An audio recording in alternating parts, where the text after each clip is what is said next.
Mayo college Ajmer एक ऐसा नाम जो कि 2-4 सालों से नहीं बल्कि 150 सालों से लोगों के दिलों पे धाक जमाता रहा है। और आज हम इसकी बात कानपुर में इसलिए कर रहे हैं क्योंकि यहाँ पर 150 साल बाद यहाँ के पुराने स्टूडेंट्स, मेयो कॉलेज के पुराने स्टूडेंट्स यहाँ पर आए हुए हैं इस चीज़ को सेलिब्रेट करने के लिए 150 साल के लिए। लेकिन जो लोग आए हुए हैं उनसे हम बात करते हैं, कुछ ऐसे सवाल करते हैं कि यहाँ की जो लेगेसी है जो अजमेर से यहाँ पे आई है, तो शायद जो कानपुर की लेगेसी है सैकड़ों साल पुरानी, वो भी अजमेर जा सके। तो हमारे साथ सबसे पहले हैं कर्नल भवानी जो कि ओल्ड बॉयज़ स्कूल से हैं। सर, आपके लिए एक अलग सा सवाल है। आप जो इस समय यहाँ पर कानपुर में आए हैं, तो यहाँ के ऐतिहासिक ग्रीन पार्क मैदान में ऑपरेशन सिंदूर कब का आयोजन हो रहा है, यानी जो शौर्य हमारी सेना ने दिखाया था पहलगाम हमले के बाद पे, उसको सेलिब्रेट करने के लिए, उसको सलाम करने के लिए वो एक सिंदूर कप हो रहा है। इसके बारे में सर आपको क्या कहना है? आपने सुना ज़रूर होगा कि ऐसा कप होने जा रहा है कल। ज़रूर सुना है, इसलिए मैंने शुरुआत में सबको धन्यवाद जाहिर किया कि इतना महत्वपूर्ण कप हो रहा है, उसके बावजूद आप टाइम निकाल कर हमारे ये यहाँ आए। मैं मेयो कॉलेज का तो हूँ, पर मैं भारतीय सेना का भी एक सेवानिवृत्त अधिकारी हूँ। और जो हमारी सेनाओं ने और पॉलिटिकल लीडरशिप ने रास्ता दिखाया है, उससे हमारा देश का नाम पूरे दुनिया में रोशन हुआ है। और हमने दिखाया है कि जो हमारे को छेड़खानी करेगा उससे हम कैसे जवाब देंगे। मैं उसके आगे बताना चाहता हूँ, हम इससे भी वंचित हैं बिथुर की ऐतिहासिक इम्पोर्टेंस से। लव कुश सीता जी से तो है ही, यहाँ पर बाजीराव पेशवा भी आए थे, इनके साथ यहाँ पर उन्होंने शरण ली थी। रानी लक्ष्मीबाई भी बितूर से रखती हैं। और इतिहास आजकल बदली हो रहा है। अभी तक जो हम पढ़ते आए हैं वो अंग्रेज़ों की आंखों से जो देखा हुआ है, जो सिखाना चाहते थे वो है, बट ये नहीं बताते हैं कि अंग्रेज़ों ने 1857 जो वॉर ऑफ इंडिपेंडेंस थी उसके बाद बिथूर में क्या अत्याचार किए। और मैं आपसे निवेदन करूँगा कि आपको जनता को बताएं क्या हुआ। यहाँ पर अगर हम बात करें तो जो मेयो कॉलेज के प्रिंसिपल हैं वो भी मौजूद हैं। और सबसे ज़्यादा मज़ेदार बात इस मीडिया लाइन में आने की ये है कि यहाँ पर आके आप उनसे भी सवाल कर सकते हैं जिन लोगों ने हमेशा हम लोगों से सवाल किए हैं। यानी जब हम लोग पढ़ाई करते थे तो हमेशा प्रिंसिपल हम लोग से पूछा करते थे। आज प्रिंसिपल सिन्हा यहाँ पर मौजूद हैं, उनसे भी जान लेते हैं। सर, यहाँ पर आज आप हैं, मुझे नहीं पता आप पहले कानपुर आए हैं कि नहीं आए हैं, लेकिन कानपुरियों का नाम हमेशा पूरी दुनिया में जाता रहा है। क्या आज की तारीख में कानपुरी स्टूडेंट्स आपके पास हैं या आपके टेन्योर में रहे हैं, और अगर रहे हैं तो वो कानपुरी स्टूडेंट्स किस तरह से अलग होते हैं? तो पहली बात तो मैं तो कानपुर से बहुत अच्छी तरह से वाकिफ़ हूँ। मेरा परिवार भी पटना से ही है, तो हम लोग आसपास के पड़ोसी हो गए।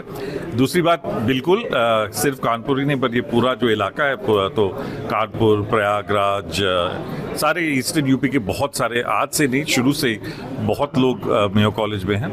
और जैसे कि पूरी दुनिया में देखा गया है कि इस एरिया के जो लोग हैं वो परिश्रम और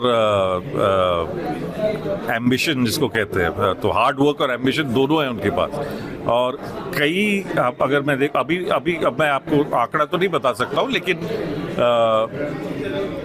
नहीं भी तो यहाँ इस रीजन के 30-40 स्टूडेंट से ज़्यादा ही होंगे हमारे यहाँ। एंड उनके फैमिलीज जो होते हैं ना बहुत एजुकेशन ओरिएंटेड हमेशा होते हैं, तो they are always doing well also. तो दिस इज़ जैसे कि आप देख सकते हैं कि इतने साल बाद भी कितने लोग हैं यहाँ पे, तो वो परंपरा चल रही है। बहुत सारे पेरेंट्स ऐसे हैं जो खुद भी में हो गए थे और अब उनके बच्चे भी यहाँ पढ़ रहे हैं। तो इस एरिया के साथ तो बहुत पुराना कनेक्शन है हमारा।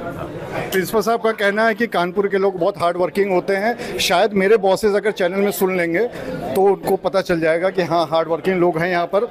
हमारे साथ नीति भल्ला जी मौजूद हैं जो कि वहाँ की जो गर्ल्स मेयो कॉलेज है उनकी प्रिंसिपल हैं, और उनसे बात किए बिना ये बात पूरी नहीं हो सकती। मैम, आपसे बात इसलिए करेंगे क्योंकि लड़कियों का ज़माना है, बाकी दुनिया कुछ भी कहती रहे कि लेकिन लड़कियों का ज़माना होता है। क्या यहाँ से स्टूडेंट्स, गर्ल्स स्टूडेंट्स वहाँ पर आपके यहाँ पे आती हैं या टेन्योर में आई हैं, और वो किस तरह से, क्या आपने कुछ फ़र्क महसूस किया है? How the girls Mayo college is going? पहली बात तो सही कहा आपने कि गर्ल्स का, लड़कियों का ही ज़माना है, क्योंकि लड़कियों में, और ये मेरी और प्रिंसिपल से ना कि कई बार इस बात पे बातचीत होती है कि लड़कों में बहुत टैलेंट होता है, बट लड़कियां जो हैं वो परिश्रमी ज़्यादा होती हैं, क्योंकि उनको वो डिज़ायर होती है कि हमें ये अचीव करके ही रहना है। रही बात कानपुर की, तो अभी 25 के बैच में ही मेरी एक हाउस कैप्टन थी जो कि कानपुर की है और अभी पास आउट हुई है। तो लड़कियां हैं कानपुर की और बहुत अच्छा कर रही हैं बच्चे। और जैसे मैंने पहले भी आप लोग से शेयर किया था कि लड़कियों में ये जो डिज़ायर है कुछ कर गुजरने की और अपना नाम बनाने की अपने परिवार का, वो ये बहुत स्ट्रॉन्ग डिज़ायर है। और वो सारे के सारे जितनी भी उनकी एनर्जी है सुबह से लेके शाम तक, सुबह पढ़ाई होती है, सुबह सुबह उठ के स्पोर्ट्स होता है, फिर पढ़ाई होती है, फिर शाम को गेम्स, वो एक कट थ्रोट कंपटीशन होता है कि मैं कैसे अच्छा करूं और अपने आप में किस तरह से मेहनत करके। तो मैं पूरी बात से सहमत हूँ प्रिंसिपल सिन्हा की कि बहुत हार्ड वर्किंग बच्चे हैं जो है, एंड काफ़ी बच्चे हैं हमारे पास भी कानपुर और इस सारे रीजन से। तो देखिए, सब यहाँ पे बॉयज़, ओल्ड बॉयज़ स्कूल के सब यहाँ पे स्टूडेंट्स आए हुए हैं, यहाँ से लेके वहाँ तक। और एक सर एंकरिंग कर रहे थे, उनसे एक आखिरी सवाल अगर मैं करना चाहूँगा। सर, आपसे एक आखिरी सवाल, सॉरी मैं आपका नाम भूल गया, सबसे पहले नाम बता दीजिए। मेरा नाम है डॉक्टर सौमित्र भारद्वाज। डॉक्टर भारद्वाज, सिर्फ एक आखिरी सवाल, 150 साल का सेलिब्रेशन है, पूरी दुनिया में हो रहा है, कानपुर क्यों? कानपुर इसलिए क्योंकि जब मैं कानपुर का रहने वाला नहीं हूँ, मैं कानपुर में 1 साल से हूँ। मैं जब कानपुर आया तो मैं यहाँ के जब बच्चों से मिला, मैंने कहा इससे ज़्यादा पावर पैक मैंने एलुमनाई मेयो के देखे नहीं है। मैंने कि तुम हो खाली 35 पर 350 पे भारी हो गए। और आप आज और कल देखिए और खुद अपने नज़र से, अपने अंदाज से ये कंपेयर करिए और इन लोग से पूछिए कि अगर कानपुरिया एलुमनाई जो है, जो पूर्व छात्र संघ है, उसने अच्छा काम किया है कि नहीं किया है। मैं 25 साल से काम कर रहा हूँ, 40 साल से मेयो से जुड़ा हुआ हूँ।